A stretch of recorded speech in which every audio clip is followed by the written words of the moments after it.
What'll I do? I can't make it work.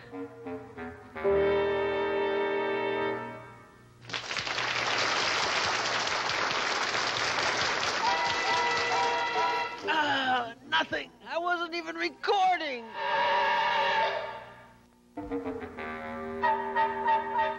I'm sorry. I just can't get a picture. Any of you fellas know anything about this stuff?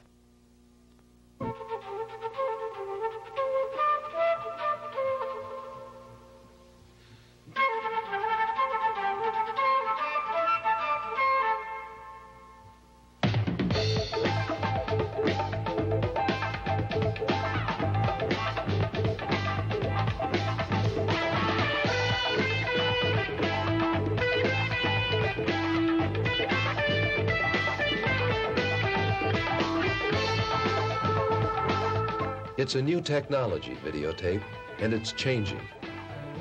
But whatever the equipment, the basic techniques of setting up are the same.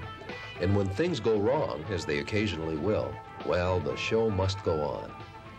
Experienced users have developed methods of operating to solve problems they run into. You can benefit from this experience, which can be reduced to a three-sided attack on the areas that can cause problems. This three-sided approach to videotape operation will work for you no matter what your task, no matter what your equipment. However, for the specific location and labeling of controls on your particular gear, check the service manual or ask your serviceman. He can also offer practical tips on the best way to make use of your particular equipment. Successful operators use a system of logic for setting up the equipment. This system is based on proceeding from knowns to unknowns until every piece of equipment is operating in best adjustment. Here's how it works.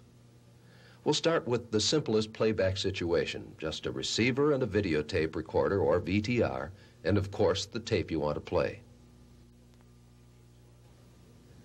But you need two more elements: a good broadcast picture on your receiver and a tape you've played before.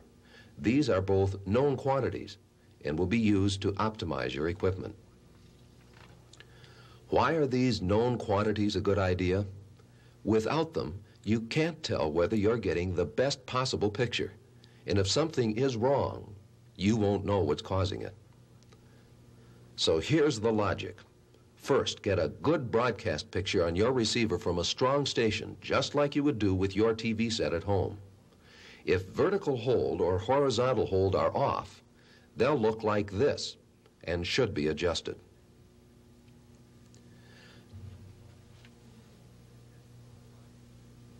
Next, fine-tune the picture. The correct way with a color set is to turn the fine-tune knob until the herringbone pattern disappears. Some sets have an automatic fine-tuning switch, which should be turned off for manual tuning and then on again to automatically hold that setting. Now eliminate the color and adjust the black and white picture for contrast and brightness to show a pleasing picture. The broadcast picture used should be of a common scene, or you might overcorrect.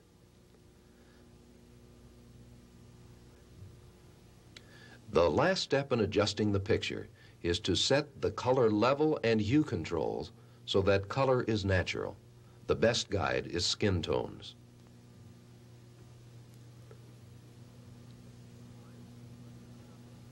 Finally, turn up the sound to a comfortable level and your set is ready. Now you can be confident that the receiver is functioning properly, and problems which occur must be from one of the other parts of the system. With the TV adjusted correctly, you're ready to adjust the VTR using a previously recorded videotape, which is of known good quality. The reason you first use a recording known to be correct is simply to establish that the VTR is working properly before playing an unknown recording. So now connect the TV to the VTR. There are three possible ways to do this, depending on your equipment. The easiest is with multi-pin cables, which make all connections with a single cable. A second method is to bring audio and video from VTR to TV by separate cables. The third method, which must be used if your set is the conventional type of home receiver, is to connect to the VHF antenna terminals.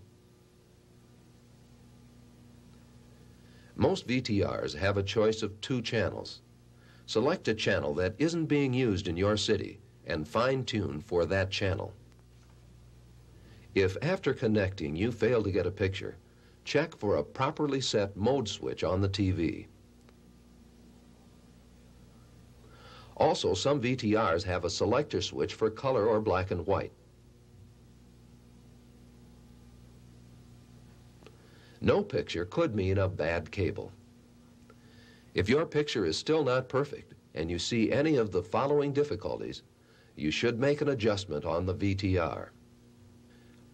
A tracking error means the playback head isn't reading the recorded signal correctly.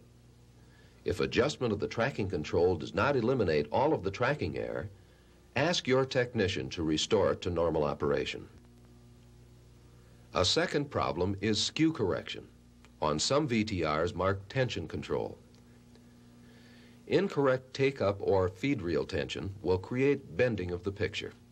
The skew control should correct this condition.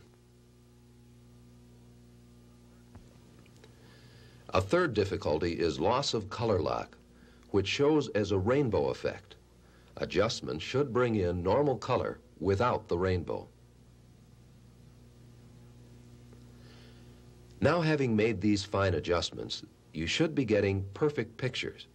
And since your TV set and recording were known to be normal, your videotape playback unit is now checked out as normal. Finally, you're ready to play the new recording. If the new recording is normal, it should play back satisfactorily.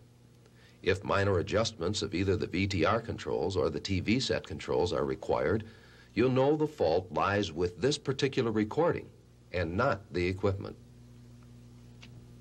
Experience has shown that this brief logical procedure will result in optimum performance of all equipment in the system. Making a videotape recording involves a few more steps, but the same logical procedure is used. The initial checkout of the receiver and the VTR playback is identical to the procedure just described. Now the camera and microphone and their cables, the record function of the VTR, and the blank tape must be systematically checked out. Let's pick up the story after the TV set has been tuned to the broadcast signal and the VTR playback has been checked out using a known tape. So here you go. You want to record a known good quality signal first. So switch back to an off-the-air broadcast signal and put a blank tape in the recorder.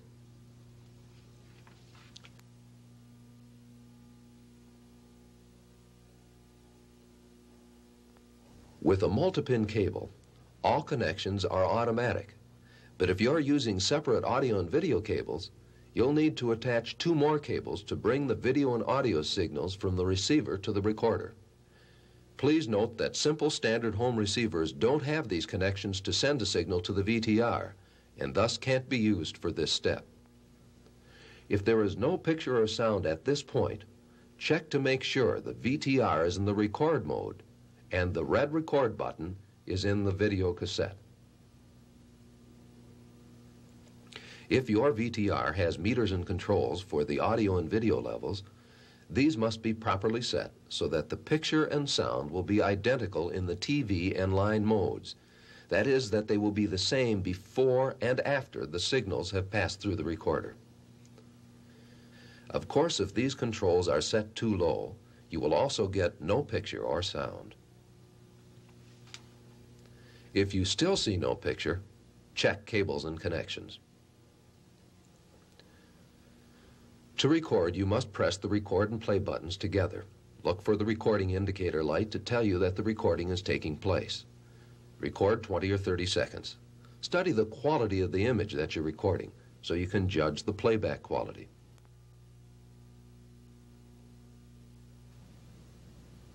Remember, The purpose of this step is to check out the record function of the VTR using a known quality broadcast signal. You've also checked out the blank videotape. Now you're ready to check out the camera and microphone and their cables. First, bring audio and video signals into the recorder from the microphone and camera. The microphone will probably generate a feedback squeal if the TV speaker volume is set too loud or if the mic is too close. To check for quality, listen to the speaker while someone talks into the mic. Testing. 1, 2, Most 3. VTRs have automatic gain control called AGC to adjust for fairly wide variations in loudness. The VTR probably also has automatic gain control for the video signal, but it has a narrower tolerance than the audio. Low contrast indicates not enough light. Under low light level conditions, be sure the lens is opened as wide as possible. High contrast indicates too much light.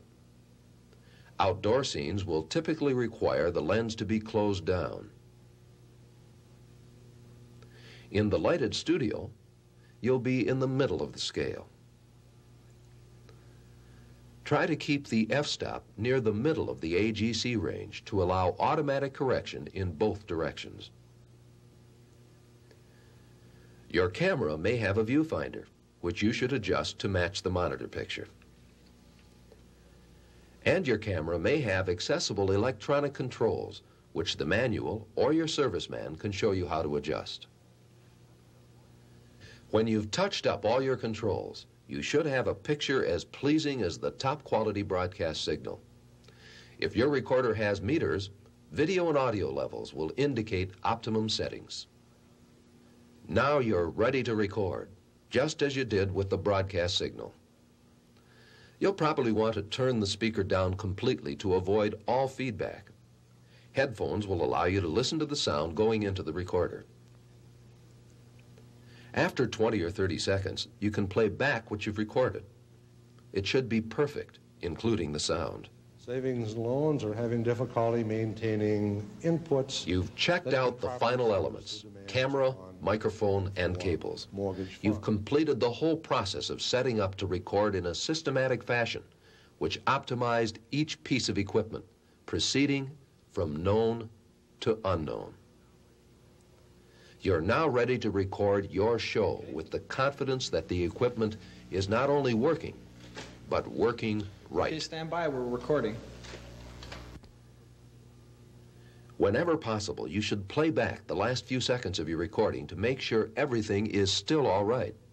Sure, you set up everything correctly, and it probably will continue to work as it should. But if it does fail, you're the one who has to troubleshoot and take corrective action. Here's how to go about it.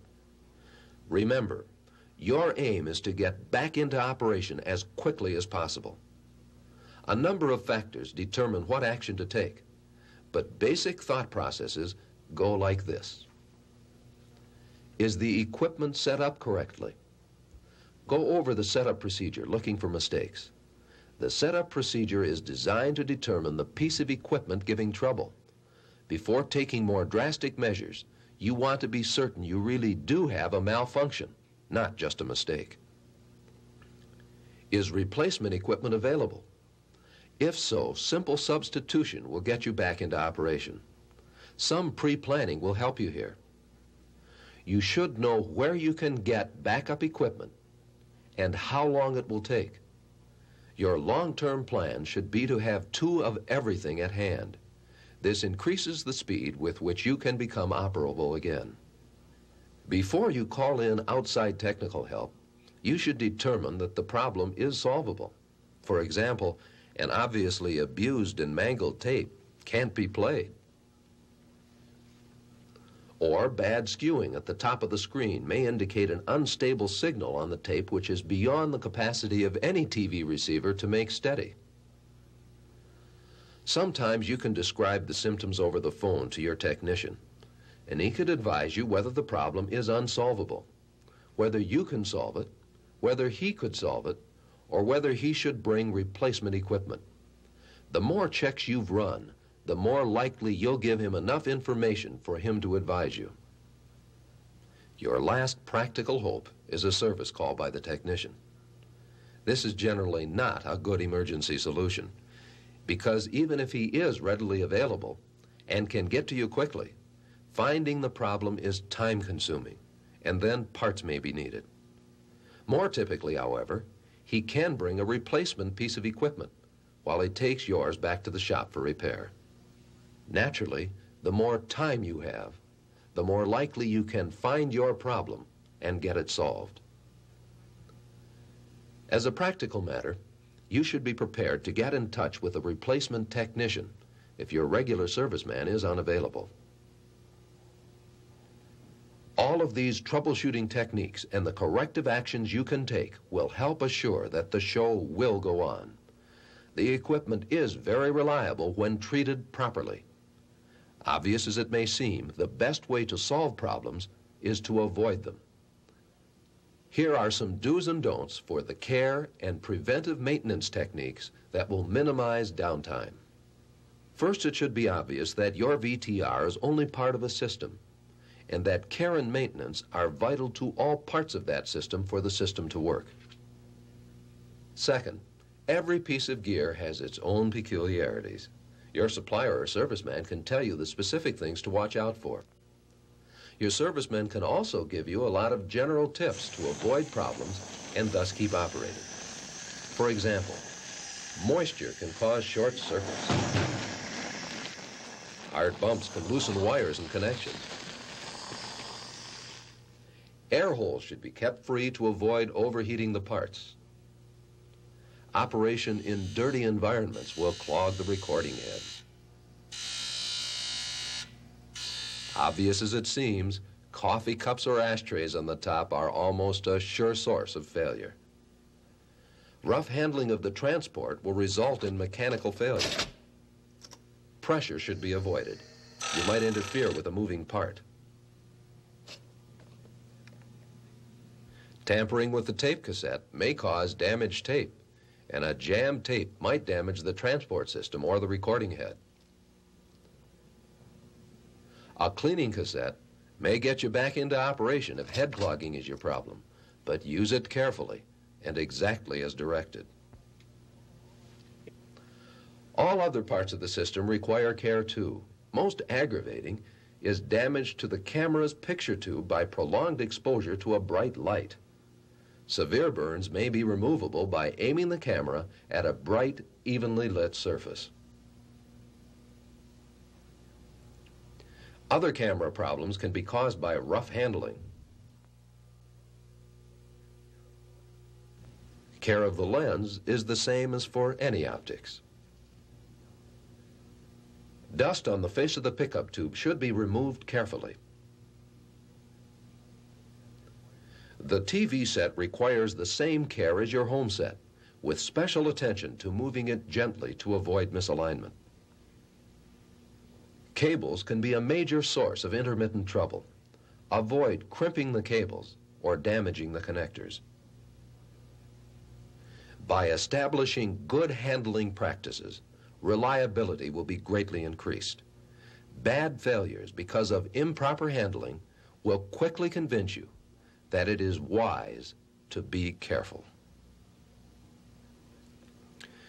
Preventing problems is a long-term continuing effort you must make to increase the reliability of your video operation.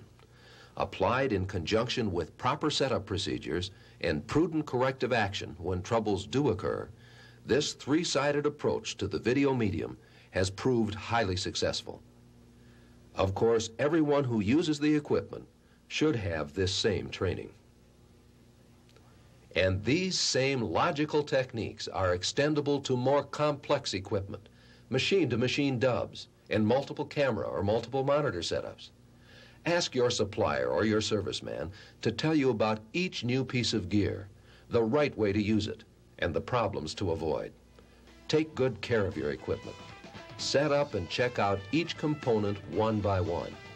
And if troubles occur, isolate the difficulty before deciding on corrective action. Each time, the procedure will become more automatic. So when troubles arise, whether with a simple playback or a more complicated recording session, you'll handle it. The show must go on, and it will.